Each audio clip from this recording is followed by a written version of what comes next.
Open Walk on Saturday nights, which was our Alien ET UFO, but we branched out, and I may do some more. But tell us the Open Walk. Let's get back to your history and you, and we will hopefully in the future gather more information, and maybe with me and Bill we will write our version of UFO history with our books. As he said, he links all his references. And so, Bill, I've had all kind of, in my old computer, all kind of information, but we could pull together a really decent book and cite these books that we can't think of, and I don't see them here.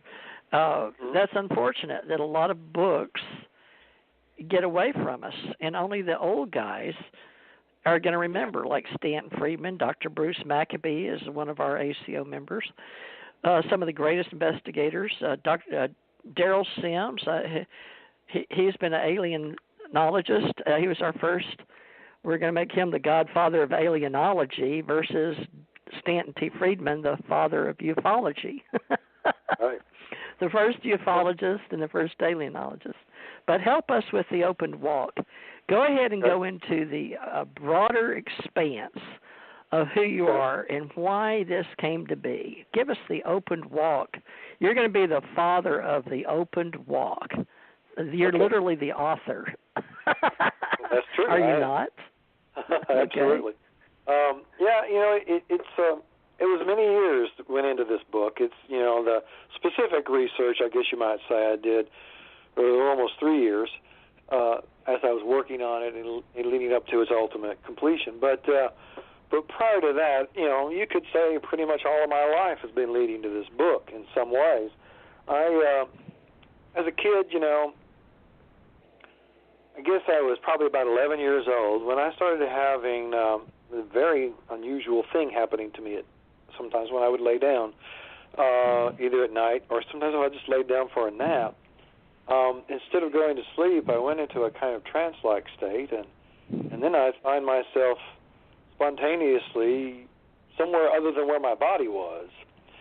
And, I since have learned, of course, that's known as astral projection or out-of-body experiences. And I didn't know what to think of it. I didn't know what was going on. I had never read about this when I first started having the experience. It was not something I was familiar with, and I was kind of afraid I was losing my mind, so I didn't tell anybody about it. I was, really quiet about this, I was just experiencing it and not understanding it. But one day, I guess when I was later in my teen years, a friend of mine was talking with me about extrasensory perception.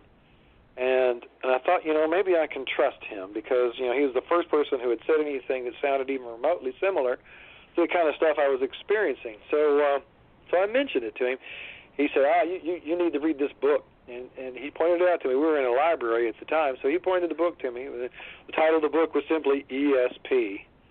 So I checked that book out, and I started reading it, and it had a chapter all about astral projection. It was such an eye-opening experience for me because, wow, I was finally reading about other people having the same kind of experience that I was having, that I had no idea that anybody else had ever had that experience because I thought I was very much alone until I read that book.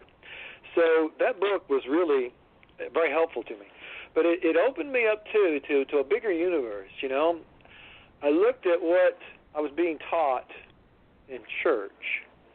And then I looked at this stuff, this extrasensory perception stuff, and I thought, they're not teaching us about that in church. And why aren't they? If church is supposed to, if this religion that I'm being raised in, if it's supposed to be able to tell me everything I'm supposed to know about the spiritual realms, then why is it not talking about that? Why is it not telling me about these experiences? So I realized then I needed to look further than just the one religion in which I was growing up. I needed to look all around the world at all the different religions. And that's when I started embarking on my own personal quest of comparative religion and comparative spirituality. And that went on for many, many years. It was not something I was formally educated in. I was seeking out that knowledge on my own. seeking it through books, and ultimately by the time I got to become an adult, seeking it on the internet. It was, of course, that was much later. At first it was a lot of books, because when I was born, I was back in 1957, I had a lot of years before the internet came to existence. But nowadays, people have it a lot easier because you have access to so much information that we didn't have access to before. So you don't even have to travel, across the world to other countries to learn about the religions in those other countries. Now we can do it with little keyboard action and look at what the internet has to offer. Now, I'm not saying that that's the only way we should search, and in fact, it's not. We need to search these things. I think everyone needs to do this. This is not. I'm not advocating, or I guess I am advocating that everyone take the spiritual quest upon themselves. It's kind of like what we really should be doing, and what we need to do for our own spiritual sake. And that's what I did with the open walk when I started embarking on that quest many years ago, and ultimately I've come to see a great many, some of them small insights, some of them are pretty big insights, but it's here in the book, and I really encourage people, if you want to kind of have a little assistance along the way on your own personal quest, read the open walk. It'll help kind of open your eyes and go into that whatever kind of direction you need to go in. And I'm not saying leave your religion behind, whatever religion you've got. I still attend Presbyterian Church, but by embarking on the open walk, it helps you to kind of actually put a clearer perspective on your own religion, whatever that might be. And if you don't have a religion, it can help you just to kind of see spirituality in a more general sort of way. And that's kind of like, that was the goal I had when I sat down to start to write this, and it continues to be my goal because we live in what they call the awakening age right now, and I think a lot of people are involved with that, waking up to see that there is indeed a bigger picture than what any one religion or any one church has to teach you. There's a lot to learn from all around. And that doesn't mean abandoning what you've been taught. It just means expanding what you've been taught, growing from there. And that's kind of what I've done with the open walk. Let me read to you a little passage here from the back blurb on the book. I think it would kind of help people see where I'm going with this and where this could take you. In the open walk, we find that... Oh, I'm sorry, what? I just said okay. Oh, sorry. Okay, all right. Go ahead. All right. In the open walk, we find that science and religion need not be at odds with one another, and when working together in harmony, their collaboration can bring greater clarity to our understandings. This work is not the first attempt at such a blending, nor will it be the last. In this book, we will explore an open-minded path, helping us to gain a balanced way of viewing our own belief systems, and then comprehend those beliefs in the greater context of global wakefulness. Invariably, such analysis takes us on a comparative religion aspect, as does this work. More seekers find themselves on their own personal spiritual quest than ever before in human history. Increasingly, the traditional literalistic religious paths challenge our current postmodern sensitivities, leaving us dissatisfied and asking ourselves, isn't there something more? The open walk can serve as a guidebook for the awakening age, not by imposing thoughts upon the reader, but rather by provoking thoughts in them. Mr. Tracer, that's me, takes us on a probing journey to uncover the pitfalls and snares separating us in a world with a growing panorama of religious diversity. Then we'll explore a process that can help us transform the current chaos of clashing belief systems into the sweet harmony of synchronistic accord. The open walk can take us to a higher and harmonious common ground, regardless of our beliefs.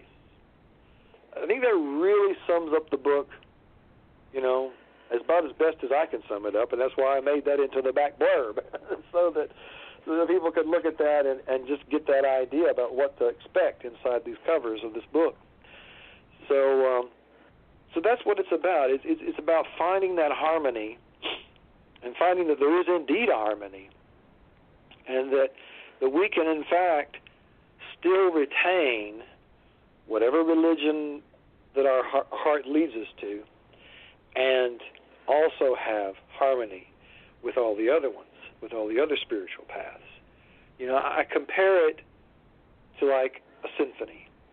When you have an orchestra that's come together with playing all these different instruments, when they first sit down to start practicing before the conductor steps up, then they're all playing their parts, but they're not playing them together.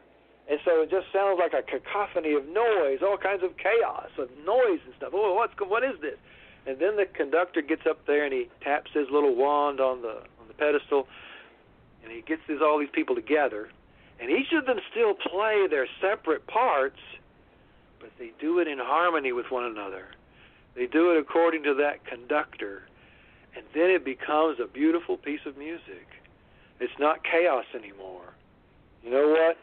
The open walk can be that conductor. It can help us to find that harmony between all the different religions of the world, all the different spiritual ways of thinking. Find that harmony, bring it together, and make the world into a beautiful piece of music. That's what it's about. Wow. That's beautiful. Are you a poet too? In a way, I've done some poetry. I do these things I call my poetic streams of consciousness, where I'll do one of my works of fractal art, and I'll sit and I'll gaze at that fractal for a while, and then it just sort of inspires me, and then I start writing my poetic stream of consciousness that emerges from it. And I've got a few of them. I've fixed up prints where you got the art and you got the poem underneath it. And in fact, just recently I had what they call a pop-up sale with my art, and I sold one of those to a lady, good friend of mine. I hadn't actually seen her in years, but we used to be real close.